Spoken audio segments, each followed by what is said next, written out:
What's up, my friend? Panibagong araw na naman at maligong bagong taon sa inyo, mga friends. Hindi pa pala ako kumakain kaya titingnan ko muna kung ano meron dito sa mesa, my friend. Ayan, dalawang pritong itlog, my friend. Tapos tinapay na may kasamang cheese pa, my friend. Ang sarap ng pagkain natin, my friend. Iba talaga kapag tambay lang sa bahay, my friend. Joke lang. Kamusta naman yung Pasko nyo, my friend? Sana hindi nyo tinaguan yung mga inaanak nyo, my friend. Joke lang. Ako kasi kumain lang ng kumain nung Pasko, my friend, habang hinihintay yung mga inaanak, my friend. Wala kasi akong bisita nung nakaraang Pasko, my friend, kaya yung dati kong bisita sa iba na bumibisita, my friend. Ang saklap. Pagkatapos nating mabusog, my friend, syempre gagawa tayo ng pampaswerte sa bagong taon, my friend. Kaya pumunta muna ako sa tindahan namin para maghanap ng mga kakailanganin natin, my friend. Una ko nakita talaga, my friend, yung itlog namin na binibenta, my friend. Ayan, kaya kinuha ko na lahat. Wala na silang mabibenta niyan, my friend. Sigurado lugi na niyan, my friend. At syempre bigas na din, hindi yung tinitinda namin, yung bigay sa ayuda, my friend, yun yung gagamitin namin.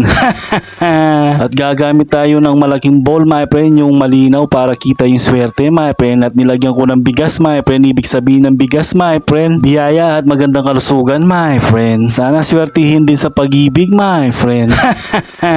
Naglagay ako ng dosing itlog para sa araw ng mga buwan, my friend. Sila nagsisimbolo sa araw ng buwan, my friend. At syempre naglagay din tayo ng pera na may ribbon, my friend. Yung pera nagsisimbolo ng good fortune at saka prosperity, my friend. Search nyo lang sa Google para malaman nyo.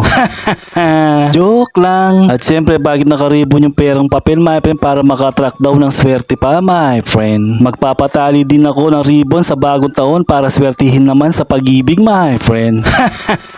Pero yun, hindi joke, my friend, pero hindi ako magpapatali sa bagong taon.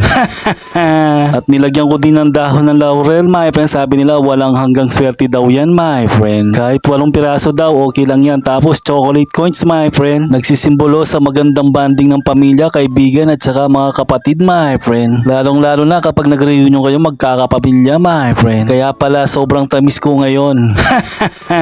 Yung coins naman nagsisimbolo ng magandang swerte at abundance. Yung abundance, search nyo na din sa Google, my friend. Para makumpleto na, nilagyan ko ng pinya, my friend. Kung walang pinya, pwedeng mansanas o kaya orange, my friend, yung lagay nyo. At ito na, my friend, natapos ko na yung pampaswerte para sa bagong taon, my friend. Kaya ilalagay ko na sa mesa, my friend. Kada taon naman ginagawa namin yan, yung pampaswerte sa mesa, my friend. Ngayon lang talaga siya nakumpleto ng ganyan, my friend.